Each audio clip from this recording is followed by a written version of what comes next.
vamos iniciar outra mensagem que vai durar por 4 semanas. Pode abaixar um pouquinho o microfone, está muito alto, por favor. Vai durar por 4 semanas, chamada Uma Só Carne, onde nós vamos trabalhar sobre família, casamento, papel do marido, papel da esposa, criação de filhos e honrar os pais. Na verdade, 5 semanas, né? E honrar os pais, que vai incluir essa lida com sogros e sogras e tudo mais, né? E de modo geral.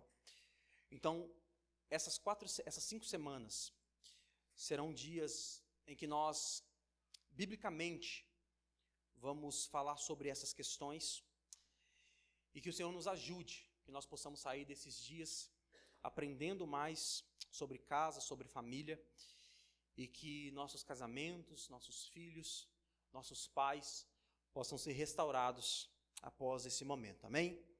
Antes de nós falarmos e compartilharmos a palavra, que vai ser um pouco mais didática, eu quero orar, pedindo ao Senhor para que possa abençoar este momento, em nome de Jesus. Deus, nós louvamos ao Senhor pela Tua palavra, Pai. A Tua palavra vai falar em nosso coração agora. Nós sabemos que o Senhor é Deus sobre nós, nós sabemos que a Tua palavra é suprema, e nós queremos sair deste lugar transformados por ela, Pai. Então, que em nome de Jesus, que o Senhor possa nos conduzir, que o Senhor possa fazer em nosso coração aquilo que o Senhor quer fazer, e que nós possamos aprender, Pai, e sair deste lugar praticantes da Tua palavra, em nome de Jesus. Amém.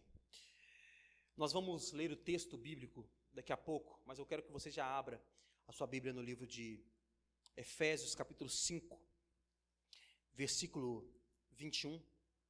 Efésios, capítulo 5, versículo 21.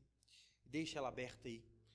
Daqui a pouco nós vamos ler essa passagem, para que possamos pautar essa mensagem na palavra do Senhor. E por que é que nós vamos falar sobre essa questão de sermos uma só carne? E hoje o tema dessa mensagem, o tema da mensagem hoje é uma família para a glória de Deus. Porque nós temos percebido que nas últimas décadas as famílias têm sido atacadas como nunca antes. Como nunca antes nós vemos as famílias serem atacadas na sua base, na sua essência. Segundo a Bíblia, nós temos um padrão de família, mas segundo o mundo nós temos outro padrão de família.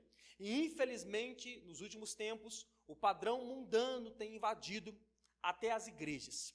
Então nós queremos falar isso de uma forma bíblica. Como é que nós podemos falar, como é que nós podemos tratar famílias? E por que isso? Basicamente o que nós vemos hoje são maridos maltratando as suas esposas e sem amor a elas, sem o cuidado devido a elas. O que nós temos visto também são esposas que não são submissas aos seus maridos, e eu vou falar sobre essa palavra submissão de uma forma mais ampla na mensagem da semana que vem, mas esposas que não são submissas aos seus maridos e vivem a vida de uma forma independente, fazendo aquilo que bem entendem, da forma que entendem em suas casas. E também nós temos visto filhos que não respeitam os seus pais, ou que não entenderam a relação que eles têm que ter com os seus pais após casados, e aí vivem uma vida sem se entregarem verdadeiramente. Aqueles que são casados ao seu marido ou à sua esposa, ou aqueles que são solteiros vivem uma vida em desobediência aos seus pais. E nós temos visto também pais que aborrecem os seus filhos de uma forma contínua, aqueles que moram em suas casas, e também temos visto os pais que não deixam os seus filhos crescerem. Ou seja, o filho casou, cresceu, foi embora, mas o pai não deixa, os pais não deixam com que esses filhos cresçam. O que nós queremos fazer nessa série é basicamente entendermos família, não baseados na minha experiência, não baseado naquilo que eu entendo como família, porque quando eu ministro casamento eu gosto de dizer que casamento não é fórmula de bolo. Assim como família não é fórmula de bolo, não é forma de bolo, não é a receita de bolo. Eu não posso falar para você tudo que eu faço que vai dar certo na sua casa, que algumas coisas não vai dar certo.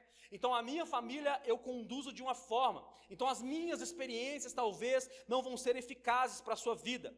Nós também não queremos tratar família segundo a filosofia. Nós não queremos tratar família segundo os pensamentos filosóficos. E nós também não queremos tratar famílias segundo essa ferramenta tão conhecida, que tem tomado até os púlpitos da igreja, chamado coaching. Nós não queremos tratar família sobre isso. Nós queremos tratar família e compreender família através da Bíblia Sagrada.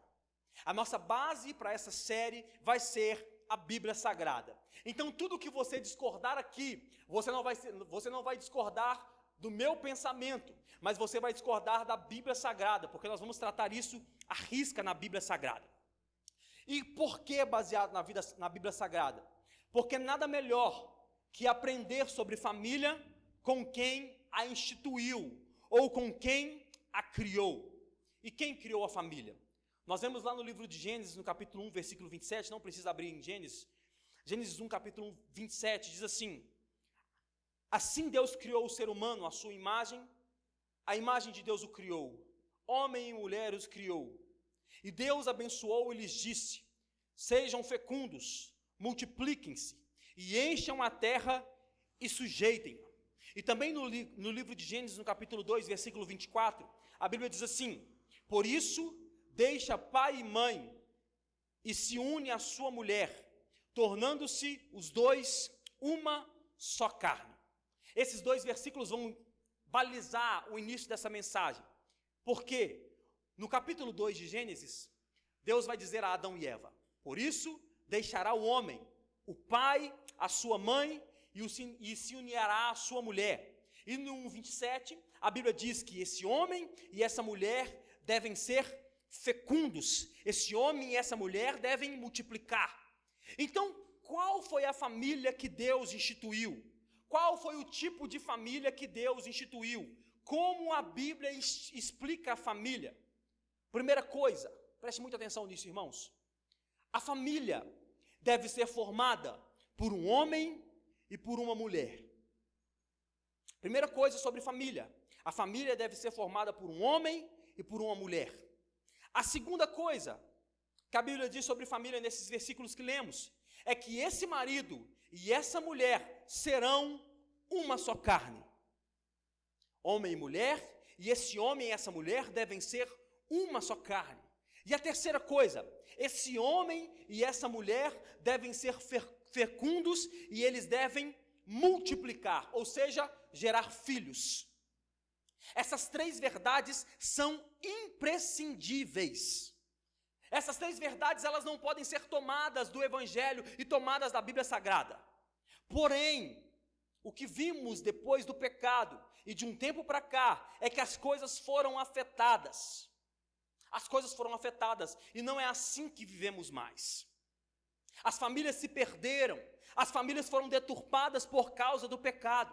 As famílias se perderam no meio desse mundo carnal, desse mundo pecaminoso. Mas hoje eu quero explicar para vocês, baseados na Bíblia Sagrada, como deve ser uma família que glorifica ao Senhor.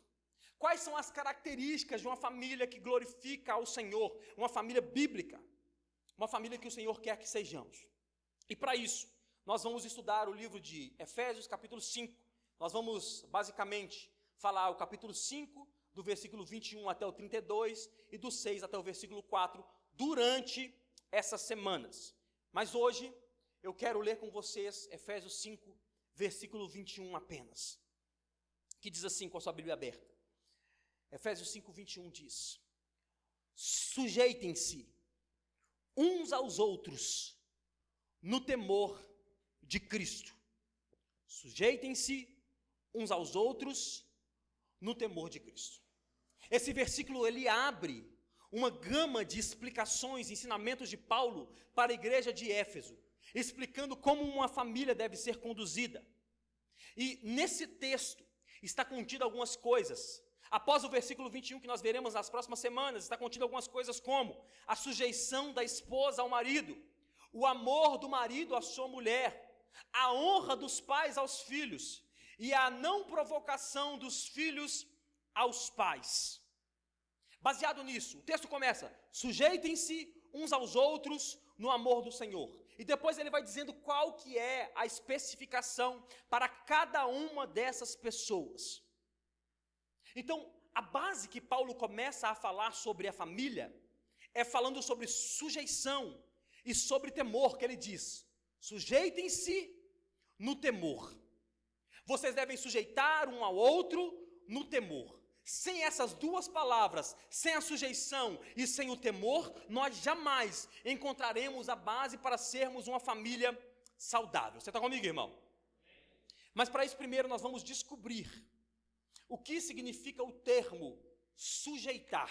Porque Paulo diz: sujeitem-se. E o que quer dizer sujeitar? Eu vou ler o que diz o dicionário. Diz assim: é um termo militar grego que significa organizar divisões de tropa numa forma militar sob o comando de um líder. Mas em uso não militar, significa uma atitude voluntária de ceder, cooperar, assumir responsabilidade e levar uma carga.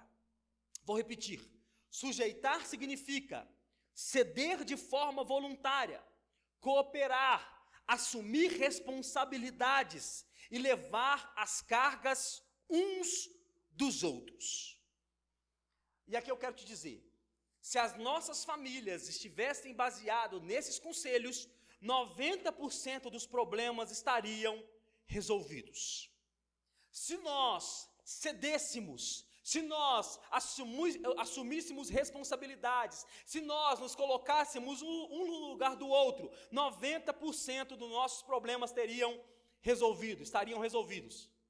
Mas parece que Paulo acha que isso não é muito fácil, porque ele diz: essa sujeição, ela só vai vir através do temor do Senhor. Paulo diz: vocês têm que sujeitar, mas essa sujeição só pode vir através do temor do Senhor. Logo, a primeira coisa que temos que observar é que nossas famílias jamais glorificarão a Deus se não houver em nós o temor do Senhor. Nossas famílias jamais irão prosperar se não houver em nós o temor do Senhor. Uma família se torna disfuncional quando a base dela não é o temor do Senhor. Quando nós não amamos uns aos outros, quando nós respeitamos uns aos outros, quando nós não assumimos a carga uns dos outros, nossas famílias se tornam disfuncionais. E olha só, o próprio Jesus fala sobre isso no livro de Mateus capítulo 22, e no versículo 37 ele diz assim: Jesus respondeu: ame o Senhor seu Deus de todo o seu coração, de toda a tua alma e de todo entendimento. Esse é o primeiro grande mandamento. E o segundo, semelhante a esse, é: ame o seu próximo como a você mesmo. Ame o seu próximo como você ama a si mesmo. Jesus, explicando os dois grandes mandamentos, ele diz: o primeiro é o amor de Deus acima de todas as coisas. O segundo é o amor ao próximo como a si mesmo.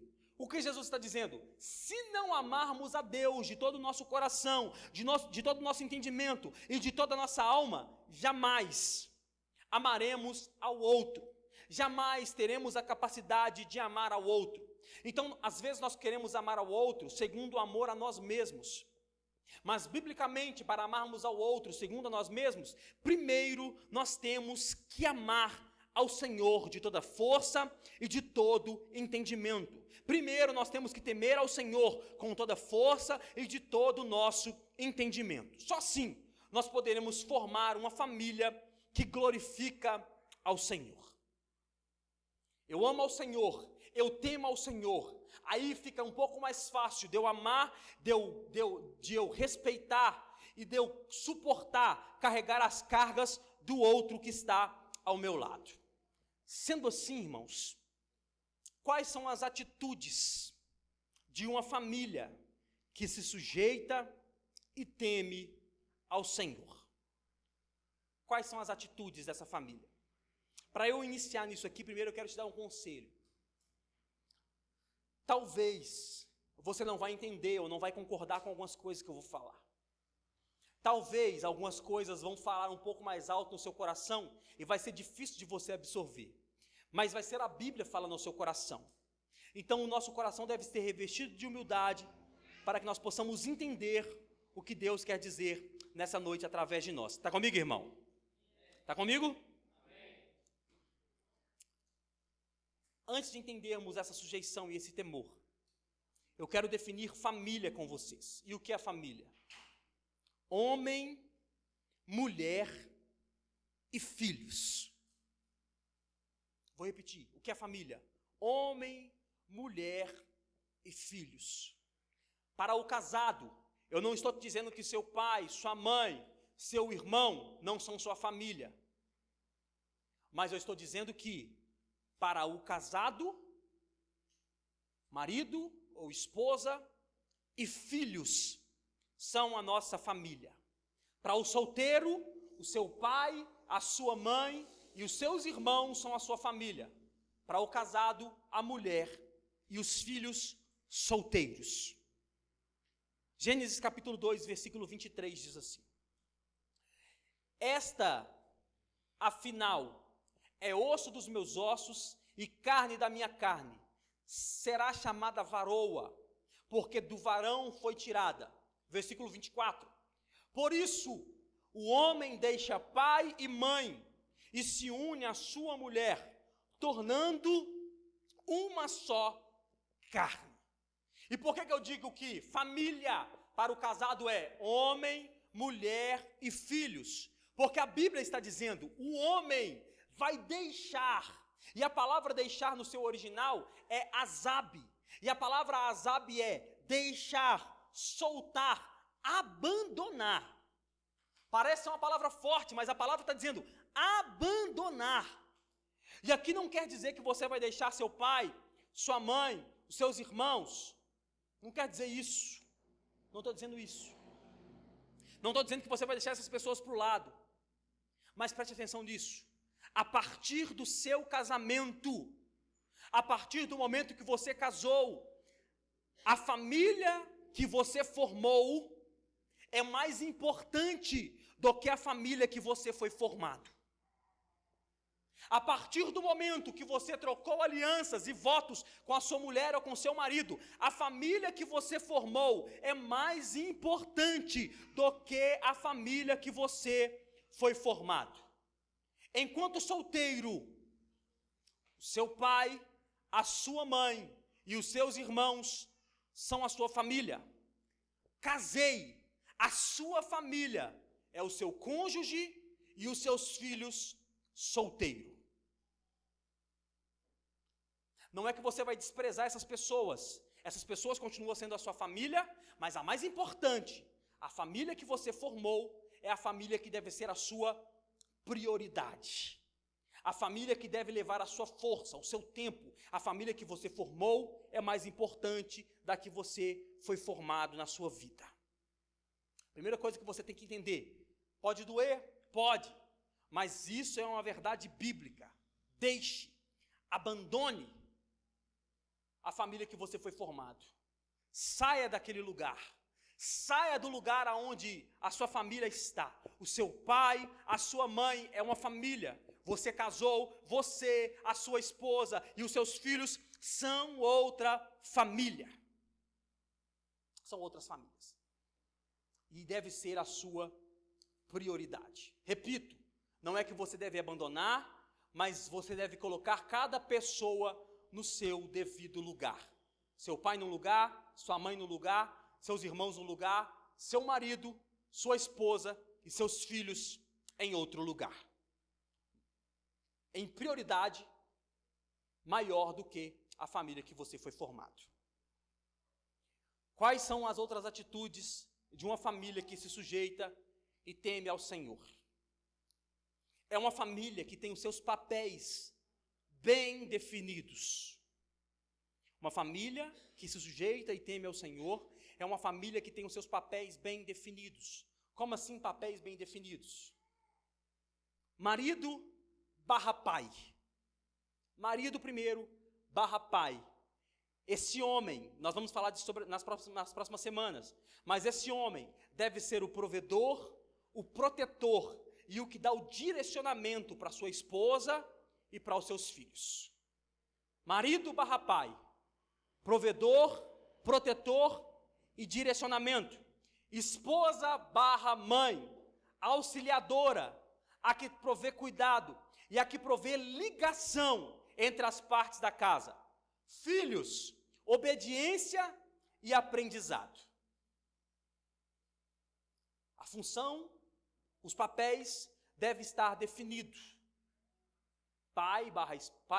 Marido barra pai, esposa barra mãe e filhos. As funções devem estar definidas. E aqui eu quero começar eu quero te fazer uma pergunta. Que tipo de pai, que tipo de esposa, que tipo de marido, que tipo de pai, que tipo de esposa, que tipo de mãe, ou que tipo de filhos nós estamos sendo? Reflita no seu lugar. Que tipo de marido, esposa ou filho você está sendo? Vamos destrinchar isso um pouco mais. A função do marido é prover financeiramente, espiritualmente, emocionalmente a sua família. Você é marido, a sua função é prover a sua casa, financeiramente, espiritualmente e emocionalmente a sua família. Fica tranquilo que na semana que eu falar com o marido vai pesar um pouco mais isso aqui. Mas a função do marido é a provisão total. E quando se trata da sua esposa, a função do marido também é prover sexualmente a sua esposa. A função do marido é prover a sua família. A função do marido é proteger a sua família. E a função do marido é dar direcionamento para a sua família. É o que eu gosto de dizer para os homens. A família pode estar em ruínas. A família pode estar aparentemente destruída. Mas o homem deve ser um local que a família vai olhar e se sentir num porto seguro. A família pode estar passando por um momento financeiramente complicado. A família pode estar passando por um momento na saúde complicado. Mas o marido, o pai, deve ser a pessoa que a família toda vai olhar. O barco está naufragando, o Titanic está afundando, mas ele está lá junto com os caras tocando o violino. Qual que é o conselho que eu dou para o homem? Que ele diz, está difícil, está pesado, eu não sei o que fazer, eu estou mais perdido que todo mundo. Em frente à família, seja firme. Seja homem, chora no banho. Em frente à mulher, em frente aos filhos no momento mau, a mulher é emoção, o homem é razão. Em frente à mulher, em frente aos filhos, seja homem. A mulher pode dizer, está tudo ruim, meu Deus, como é que a gente vai fazer? Está tudo bem. Deus vai prover. Chora no banho. Se desespera no banho. Vai dar uma volta de carro, vai dar uma volta a pé e se desespera com Deus no banho. Mas seja homem na frente da sua casa. Por quê? Porque se você se desesperar, a sua família vai se desesperar também. Se você se perder, a sua família vai se perder também. A função do homem é ser firme. É ser rígido perante a sua família. A sua função é prover, a sua função é proteger e a sua função é dar direcionamento. Sua função é essa. A função da mulher, isso eu estou só resumindo porque nas próximas semanas nós vamos entrar um pouco mais a fundo. A função da mulher é estar ao lado e auxiliar esse marido. Eu sei que é difícil entender isso, né? Eu vi esses dias para trás o pessoal na rede social xingando um padre que eu não sei o nome, mas ele está fazendo uns negócios 4 horas da manhã lá, que todo mundo assiste, né? É tipo um café com Deus Pai, mas católico. E aí esse padre, que eu não sei o nome, ele falou em uma das suas missas lá, dizendo, a função da mulher é ser auxiliadora. E o pessoal dizendo, isso é misoginia. Aonde já se viu no século 21 falar que a função da mulher é ser auxiliar do homem? Mas eu repito, não somos nós que estamos dizendo, é a Bíblia que está dizendo. A função da mulher é auxiliar, mas a palavra submissa não significa estar debaixo. A palavra submissa significa estar ao lado. Todo grande homem tem ao seu lado uma grande mulher. Todo grande homem tem ao seu lado uma grande esposa. A função da mulher é ser um auxiliar. Porque se a mulher não for auxiliar, com perdão da palavra, a mulher quando não é auxiliar, quando ela não ajuda, quando ela não auxilia, muitas das vezes ela se torna uma chata. E aí no Provérbios capítulo 21, versículo 19, diz assim, melhor é morar numa terra deserta, do que com uma mulher briguenta e geniosa. Melhor é morar no deserto, sem água, com sede, do que morar com uma mulher que briga por tudo, que não apoia o homem em nada, que tudo que o homem fala está errado. Melhor é morar numa terra deserta do que com uma mulher briguenta e geniosa. O papel da mulher é auxiliar, o papel da mulher também é o cuidado. O homem pode exercer um pouco esse papel do cuidado, mas o homem tem que se esforçar muito para tentar fazer o cuidado que a mulher faz com esforço mínimo. Por quê? Porque a mulher nasceu com esse instinto de cuidado, tanto do marido quanto dos filhos. A mulher tem isso em si, é inerente da própria mulher esse cuidado. E a função da mulher também é trazer essa união entre os pais e os filhos. A mulher tem isso em si. Ela traz essa união entre a família. Esse é o papel da mulher. O papel do pai é prover, cuidar. O papel do pai é prover, proteger e dar direcionamento. O papel da mulher é auxiliar, cuidar e fazer essa ligação. E o papel dos filhos, qual que é o papel dos filhos? O papel dos filhos é a obediência e o aprendizado. Seu papel como filho, preste atenção. Não interessa se você tem mais de 18 anos. Se você mora debaixo do teto do seu pai e você não é casado, você deve respeito e obediência aos seus pais. Depois que eu fizer 18 anos, eu vou fazer da minha vida o que eu quiser. A frase que deve imperar para o pai, já quero te ensinar, é: no quadrado aqui, quem manda ainda sou eu. O papel do filho é obedecer e aprender. Mas qual que é o problema, irmão? Abre essas aspas comigo.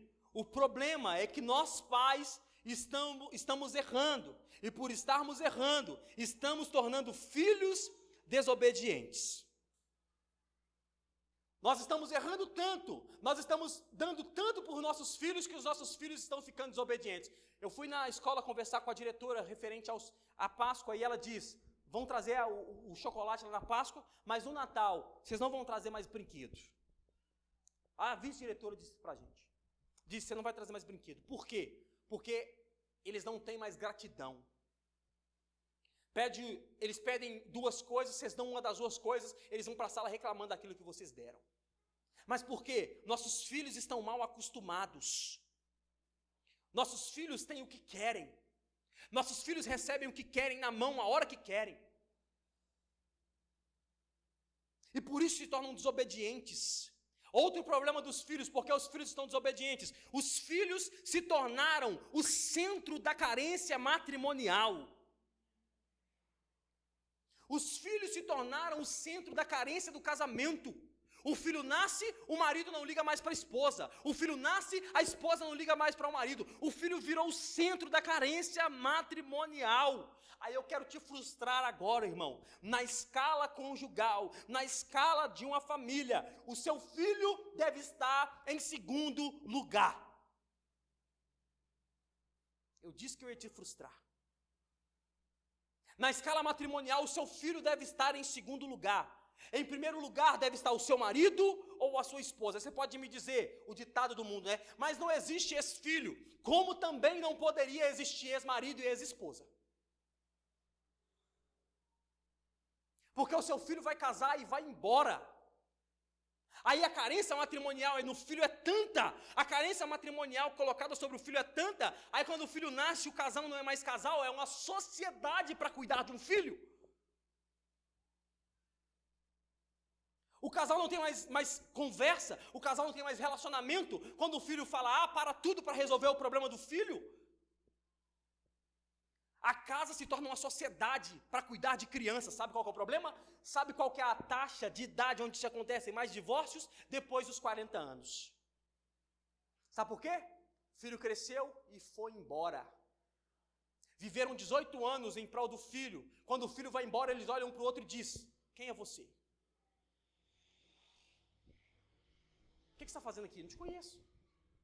Viveram 18 anos por causa de um filho.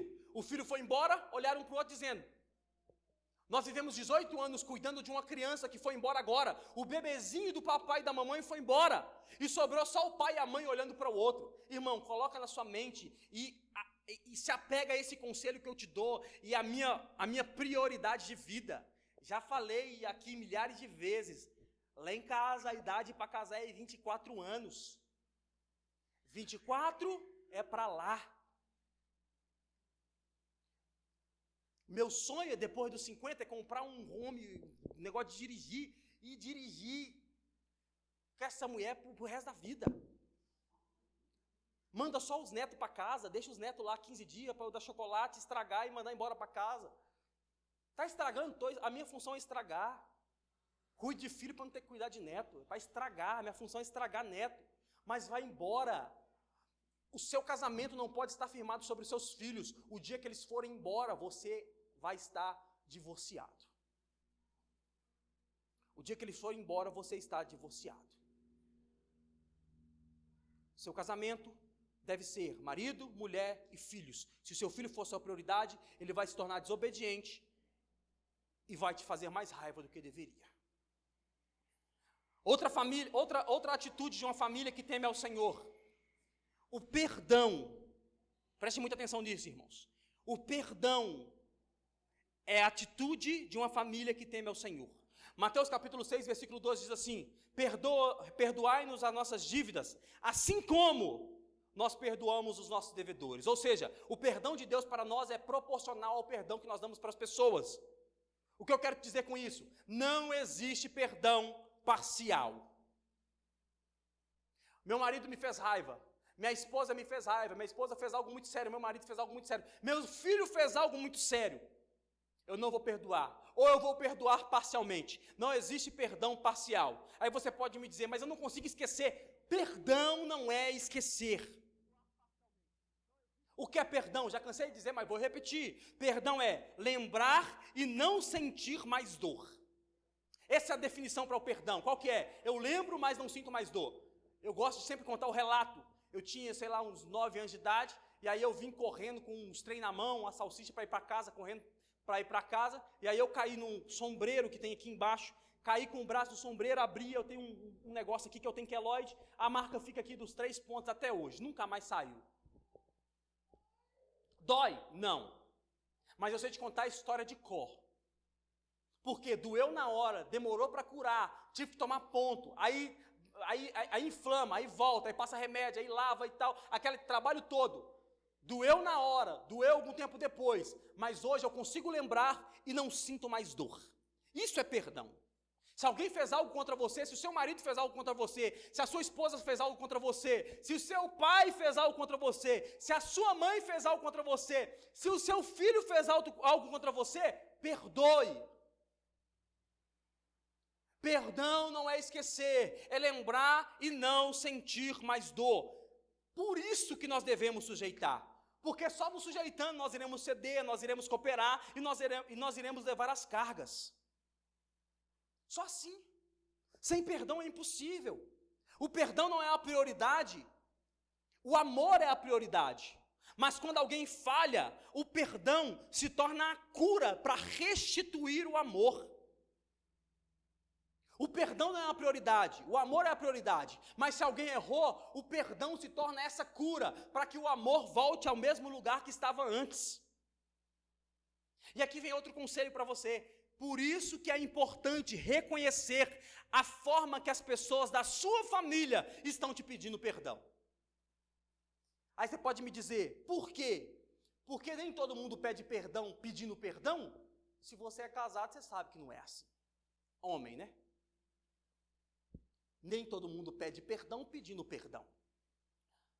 As mulheres vieram com uma tecla de nunca pedir perdão na vida, porque senão é caso de vida ou morte. O que você tem que entender? A forma que a pessoa do seu lado está pedindo perdão. Talvez o pedido de perdão dela não é um perdão. Desculpa, eu errei. Não sei se na sua casa já aconteceu isso, na minha não acontece. Perdão, desculpa, eu errei. Eu falei com ela que eu ia falar dela hoje. Desculpa, foi sem querer, eu não devia ter falado isso, eu não devia ter feito isso. A mulher tem um jeitinho de pedir o perdão dela. Ela não consegue falar perdão. Ela não consegue dizer, me desculpa, eu errei com você. Ela não consegue fazer isso. Aos casados a mulher tem a trama, né? O pé no pé, né? Oi, tá tão bonito hoje. Você tem que saber a forma que a pessoa da sua casa pede perdão. Aí você pode me dizer assim, não, agora eu achei que você iria ensinar a minha mulher a pedir perdão. Eu não ensinei nem a minha. Como é que você quer que eu ensine a sua? Entenda a forma que a sua esposa, que seu marido pede perdão. Entenda a forma que seu pai está pedindo perdão. Talvez o seu pai não está te pedindo perdão, falando perdão, mas ele está fazendo algo por você, dizendo: ô filho, eu comprei aquela pizza que você gosta. Já é o perdão, acabou. Para que ficar rendendo naquilo? Aí o pai chega, brigou com o filho no dia anterior, e chega em casa, o filho arrumou a casa de uma forma que nunca arrumou. Ao invés de você brigar, ali, agora faz. É o pedido de perdão daquela pessoa. Aceite o pedido de perdão.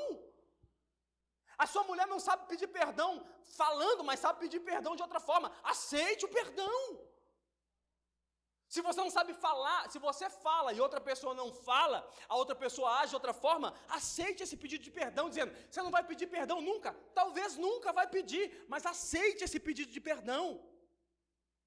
Descubra qual é o tipo de perdão do seu filho, do seu pai, do seu marido, da sua esposa. Aceite esse pedido de perdão. Por quê? Porque os lares se tornaram locais de guerra por falta de perdão. Os lares, as casas se tornaram local de guerra por falta de perdão. Marido separando de mulher por falta de perdão. Filho querendo sair da sua casa por falta de perdão. Pai querendo que o filho vá embora de casa por falta de perdão. Aceite o pedido de perdão, aprenda a aceitar esse tipo de perdão. Nós precisamos perdoar uns aos outros, mesmo que doa. O casamento não deveria ser tão pesado, irmão. O casamento não deveria ser tão difícil. Depois de muita luta, depois de tanta guerra, você tem que aprender a ceder um pouco mais, a brigar um pouco mais, a brigar um pouco menos, a saber que é mais importante ser feliz do que ter razão. Discutir um pouco menos, falar um pouco menos. Tanto o filho, quanto o pai, quanto o marido, quanto a esposa, fale menos. Tente estar um pouco menos na sua razão. Talvez aos adolescentes menores, né, eles querem estar na razão o tempo todo, achando que o pai nasceu ontem, a mãe nasceu ontem. Segure. Nós precisamos aprender isso. Nós precisamos ter essa certeza. Nós precisamos saber reconhecer esse pedido de perdão, mesmo que doa, irmão, porque dói. Porque perdão leva um pedaço de você, parece que leva um pedaço de você embora, mas o perdão é necessário para que as nossas famílias se tornem sujeitas e tementes ao Senhor. Outra atitude que torna a nossa casa sujeita e temente ao Senhor, de uma família que se sujeita e teme ao Senhor, outra atitude é: a nossa casa deve ser um constante local de adoração a Deus. O dia a dia da sua casa deve ser um culto. E aqui tem algumas perguntas para te fazer, preste atenção. O que falamos em nossa casa? O que você está falando na sua casa? O que estamos assistindo em nossas casas? O que estamos ouvindo em nossas casas? Ou quem estamos levando em nossa casa? O que é que você está falando? Quais são as palavras que você está ouvindo? O que você está ouvindo na sua casa? O que o marido está falando para a esposa? O que a esposa está falando para o marido? O que o filho está falando para o pai? Palavras ferem mais do que a agressão física. Talvez você diz: mas eu nunca agredi minha esposa, graças a Deus. Nunca agredi o meu marido, graças a Deus. Mas palavras ferem mais do que a agressão física. Ainda mais se você é marido e vai falar para sua mulher. Mulher tem o HD, irmão, de 75 terabytes, não vai esquecer nunca. Se você falar, vai ficar gravado. Aí eu vi esses dias para trás um cara no Instagram, sei lá, falando que a mulher era igual Deus com Moisés. O cara fala, é como Moisés batendo na rocha, pá! E Deus fala: segue seu rumo aí, Moisés, está tranquilo. Passaram alguns dias, Deus chama Moisés e fala: dá uma olhadinha lá, legal, né? Bonito. Te prometi, não prometi? Prometi. Viu? Gostou? Gostei. Mas você não vai entrar. Mulher é a mesma coisa. Você faz, ela deixa você ir. Mas na hora H ela vai te lembrar daquilo que você disse. Vai. Toma cuidado com o que você fala. Toma cuidado com aquilo que você está falando na sua casa. Toma cuidado com aquilo que você está falando com seus irmãos. Toma cuidado com aquilo que você está falando com seu pai. Com as palavras que você está dizendo para essas pessoas. Tome cuidado com aquilo que você está assistindo na sua casa. O que está entrando na televisão da sua casa, irmão? Eu não sou o maluco do Dragon Ball Z do demônio, não, tá? Não sou esse maluco, não. Mas toma cuidado com o que está entrando na sua televisão. Séries extremamente pornográficas. Séries, filmes que levam coisas para o seu filho ver e aprender. Séries que vão levar você ao buraco. Filmes, programas de televisão que vão levar a sua casa à falência. O que você está ouvindo na sua casa, que tipo de música que você está ouvindo na sua casa, o seu filho tem que te obedecer e está aprendendo para você. Isso aqui vai muito para os casados. O seu filho está aprendendo com você, está te obedecendo, mas você é o casamento que ele está assistindo. O que você está ouvindo na sua casa. E você sabe também que eu não sou maluco da música gospel. Mas você tem que ter a sensibilidade de ouvir músicas que agradam ao Senhor e ter a sensibilidade de estar escutando alguma coisa que não seja alguma coisa que fira a lei do Senhor, que fira a Bíblia Sagrada. Você tem que ter a certeza de estar ouvindo algo que em qualquer momento aquele lugar pode ser um local de entrada do Espírito e emoção com o Senhor. Por exemplo, sei lá, John Mayer. Ouvindo, no final da tarde, o Tiago agora ouve Titanic, né? Celine Jones. Você ouvindo aquilo ali, mas a glória de Deus não é afastada da sua casa. Mas tem essa métrica, principalmente para o filho, quem é pai, quem é mãe de adolescente, filho, os seus filhos, eles precisam estar pautados nisso. Se você ouve só coisas que não glorificam ao Senhor, isso vai absorvendo na mente do seu filho e já era. E a última, quem você está levando na sua casa? Olha só o que diz Provérbios 25:17. Não seja frequente na casa do seu próximo, para que ele não se canse de você e passe a detestá-lo. Aqui eu não estou dizendo só de pessoa ruim, não.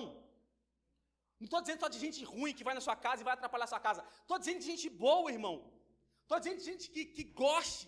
Mas se você for frequente na casa do seu irmão, na casa do teu próximo, ele vai cansar e vai começar a te odiar, te detestar. Não manda nenhuma mensagem para dizer que está chegando. Mas quem gosta de visita é presidiário, você sabe disso, né? Pessoa normal não gosta disso, não. Pessoa normal não gosta. Quem está indo na sua casa todo dia? Quem são essas pessoas? Aí você diz depois, mas eu não vi. Aí quando a pessoa entrou, fez um desastre na sua casa, e você não percebeu. A pessoa entrou, fez um desastre e foi embora. A pessoa destruiu o casamento, não porque falou alguma coisa, não porque tinha inveja. Já que eu estou desabafando, eu vou desabafar. A pessoa diz assim, mas a pessoa foi na minha casa e estava com inveja de mim. Inveja do quê? Tem nada. Não é essa questão de inveja. É a questão da pessoa vai entrar lá e vai olhar e vai seminando. A pessoa errada tem o poder de destruir a sua casa. A pessoa com má intenção tem o poder de destruir a sua família. E nesse caso aqui, até a pessoa com boa intenção, irmãos. Eu frequentei muito tempo uma casa de uma pessoa que era amada minha, do fundo da minha alma, amava de coração, feito uma família para mim. Mas depois que essa pessoa faleceu e eu casei, eu descobri que eu era enfadonho e as outras pessoas eram enfadonhas, porque as próprias pessoas não cortavam. Então todo dia tinha 50 pessoas na casa da pessoa. Que família que sobrevive? Todos os dias a pessoa acordava, tinha alguém batendo na porta. Fulano, vim tomar café. Aí quando a pessoa ia almoçar, fulano, eu vim almoçar. Fulano, eu vim jantar. Que família que sobrevive com tanta gente assim ao mesmo tempo? Que família que sobrevive dessa forma? É impossível. Toma cuidado com as pessoas que estão indo na sua casa demais. Toma cuidado. Podem ser boas ou ruins, mas a sua casa deve ser o seu oásis. A sua casa deve ser o seu lugar de descanso, não o seu lugar de guerra. Não chegar em casa e dizer, fulano já está indo na minha casa de novo. Toma cuidado com isso, irmãos. Tudo isso somado faz do nosso lar um local de adoração. E aqui fica a pergunta: o que precisamos fazer ou começar a fazer para que a nossa casa possa ser um local de adoração? Orar mais, ler mais a palavra de Deus, filtrar melhor as músicas que estamos ouvindo, filtrar melhor os filmes que estamos vendo, ou filtrar melhor as pessoas que estão frequentando a nossa casa, para que a nossa casa se torne um local de culto ao Senhor. Reflita nisso. A outra coisa, e o Bill pode vir, para que nós possamos finalizar, como podemos ter uma casa que glorifica a Deus. Tendo uma vida de sujeição e temor a Deus. O último passo para termos uma família que glorifica a Deus é termos uma vida de sujeição e temor ao Senhor. Por que uma vida? Porque parece que hoje as coisas estão invertidas. Olha como funcionam hoje as coisas, preste atenção. As pessoas querem que a igreja fortaleça a família, para a família fortalecer o indivíduo. As pessoas querem, vão para a igreja, que a igreja vai resolver nossa família. Aí a família tem que resolver o indivíduo, sendo que deveria ser ao contrário. Como ao contrário? O indivíduo, você, eu, nós, fortalecidos, deveríamos fortalecer uma família. E essa família fortalecida fortaleceria a igreja. Uma igreja forte é formada por pessoas fortes. Uma família forte é formada por pessoas fortes. Você tem que fortificar a sua vida. Você tem que tornar a sua vida um local de sujeição e temor ao Senhor, para que você possa fortalecer a sua família e a sua família fortalecer a igreja. Comece por você. Talvez você pode dizer agora, depois que eu falei, você pode colocar culpa em 1 milhão de pessoas, está vendo? Você pode dizer, se você é casado, seu marido está aqui, sua esposa está aqui, seu filho está aqui, olha um pouco, está vendo? Você está vendo, né? É para você essa aí. Ou pensando, é fulano de tal que deveria estar aqui ouvindo essa palavra. Comece por você. O problema muitas das vezes não está no outro, o problema muitas vezes está em nós. Porque nós não estamos fortificados. E ainda assim, se o problema for nossa família, nós devemos nos fortalecer e nos responsabilizar pelas pessoas da nossa família. Olha só o que diz 1 Timóteo capítulo 5, verso 8. Se alguém não tem cuidado dos seus, e especialmente dos da sua própria casa, esse negou a fé e é pior do que o descrente. Se você não cuida dos seus, da sua casa, você negou a fé. E você é pior do que aqueles que nem cristãos são. Aí você pode me dizer, mas é pesado demais. Fulano é muito difícil. Fulano não quer nada. Eu vou deixar ele para lá, vou deixar meu marido para lá, vou deixar meu pai para lá, minha esposa para lá, vou deixar meus filhos para lá, deixa ele resolver com Deus para lá, o problema é dele para lá. Se você fizer isso, você é pior do que o descrente e a sua casa está comprometida porque você negou a sua fé. O problema da sua casa, família que eu digo, mãe, marido, mulher e filhos. O problema dessa família sua aqui, quando você se exume da responsabilidade, pode gerar problemas maiores. Eu li a história essa semana e eu quero compartilhar com vocês. A história conta que tinha uma fazenda e tinha um ratinho nessa fazenda. Que ele saiu, olhou o fazendeiro, e aí olhando o fazendeiro, ele achou que o fazendeiro tinha colocado um queijo perto do canto da porta. E aí ele esperando o fazendeiro sair, ele viu que o fazendeiro saiu, correu lá para ver se era um queijo, mas não era um queijo, era uma ratoeira. Aí ele olhou para a ratoeira, saiu desesperado para o curral, dizendo, para a galinha primeiramente, dizendo, senhora galinha. O fazendeiro colocou uma ratoeira lá dentro de casa. A galinha disse para ele, ratinho, eu sinto muito por você, mas isso não é um problema meu. Eu vou orar por você, vou pedir a Deus por você, mas é um problema seu. Ele, desesperado, corre para o porco e diz: senhor porco, me ajude. O que está acontecendo, senhor rato? O fazendeiro colocou uma ratoeira lá dentro de casa. O senhor porco vira para ele e diz: senhor ratinho, eu queria muito te ajudar, mas não é um problema meu, a responsabilidade é sua. Vou estar pedindo por você, vou estar torcendo para você não cair nessa armadilha, mas o problema é seu. A história ainda diz que ele continuou seguindo, e aí ele chegou até o boi e disse: senhor boi, eu preciso da sua ajuda, por favor. O fazendeiro colocou uma ratoeira lá dentro de casa, me ajude, por favor, eu preciso do seu auxílio. O boi disse: senhor rato,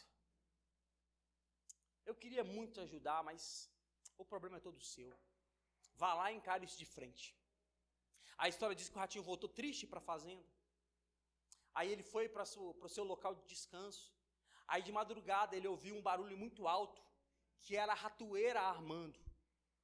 Mas esse barulho foi tão alto que fez com que a esposa do fazendeiro levantasse de madrugada para olhar o que era. A história diz que a esposa do fazendeiro levanta, vai até o canto da porta e olha para a ratoeira. Na hora que ela acende a luz, a ratoeira está armada e não era o rato que estava lá, era uma cobra que pegou a ratoeira. Aí a esposa do fazendeiro é picada. Quando ela é picada, o fazendeiro se desperta, pega a esposa, corre para o hospital e ela fica internada por alguns dias. Mas o quadro o estado dela de saúde melhorava e piorava. Melhorou um pouco, o médico manda para casa e diz: pode ir para casa descansar, porque nós não sabemos ao certo o que vai acontecer. Uma hora melhora, outra hora piora, vai para casa. Aí o fazendeiro volta para casa dizendo: eu preciso fortalecer a saúde da minha mulher. Qual que é a ideia do fazendeiro? Uma canja de galinha. Vá até o quintal, pega a galinha e faz uma canja de galinha. Mas a história ainda diz que essa mulher piorou um pouco. Piorou um pouco que vieram alguns amigos de outra cidade e passaram alguns dias com ele para ajudar no cuidado da mulher. Tem muita pessoa em casa, o que esse fazendeiro tem que fazer? Matar o porco para ter carne para todo mundo. Ele vai até o curral e mata o porco. Mas a história ainda prossegue dizendo que essa mulher adoeceu de tal forma que ela chegou a falecer. E aí velório na roça, você sabe como é, precisa de alimento. Vamos matar o boi para fazer o velório da minha esposa. Moral da história: quando é na sua casa, o problema está na sua casa, e você se exime da sua responsabilidade, porque o problema teoricamente não é seu, ele possivelmente vai te afetar também. O problema da sua casa, da sua família, do seu marido, dos seus filhos, se é de um, é de todos. Se o problema é do seu filho solteiro, o problema é seu também. Se o problema é do seu pai solteiro, se é do seu pai e você é filho solteiro, o problema é seu também. Se é do seu marido ou da sua esposa, o problema é seu também. Se necessário for, faça um sacrifício a mais. Se necessário for, tire um tempo a mais para sustentar a sua casa em oração. Se necessário for, fique um tempo a mais para resolver o problema das pessoas da sua casa. Mas se sujeite, auxilie, assuma as responsabilidades das pessoas que estão na sua família, para que a sua família possa crescer com sujeição e temor ao Senhor. Fica de pé no seu lugar.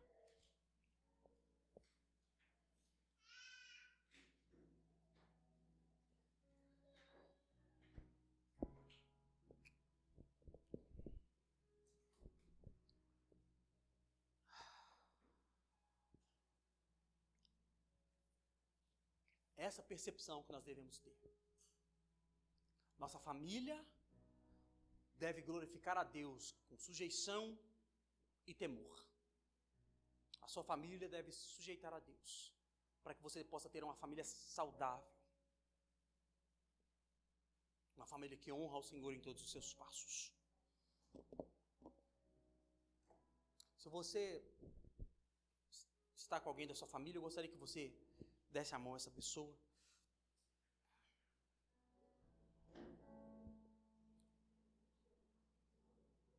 Qualquer núcleo, qualquer tipo de família, dê a mão aí.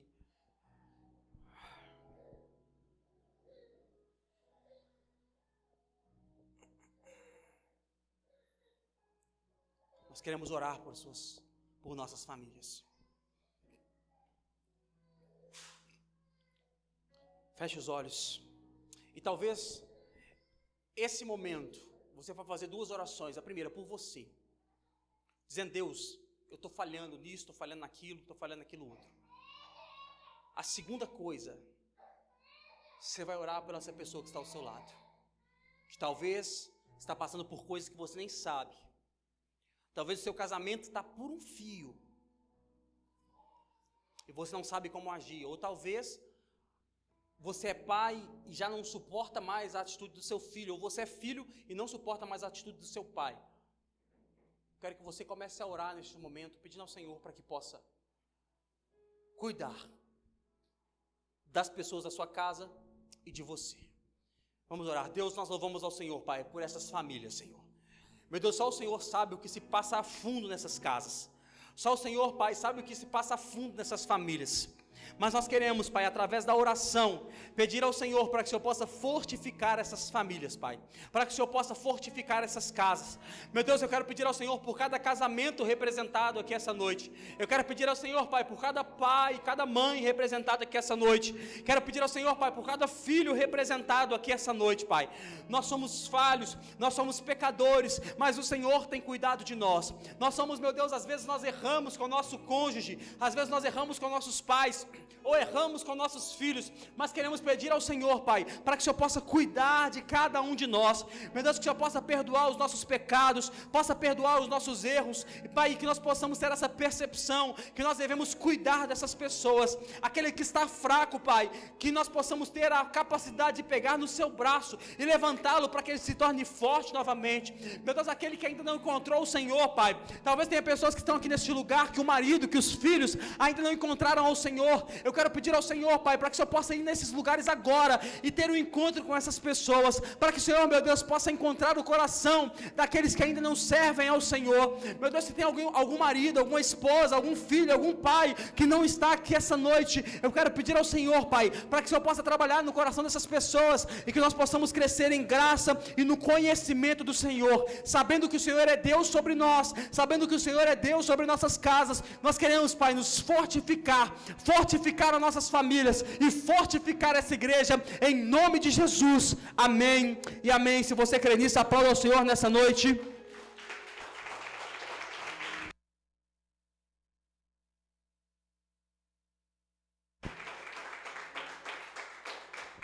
Nós possamos ir para nossas casas com essa certeza e essa convicção de que as nossas famílias devem servir para a glória de Jesus Cristo. Amém?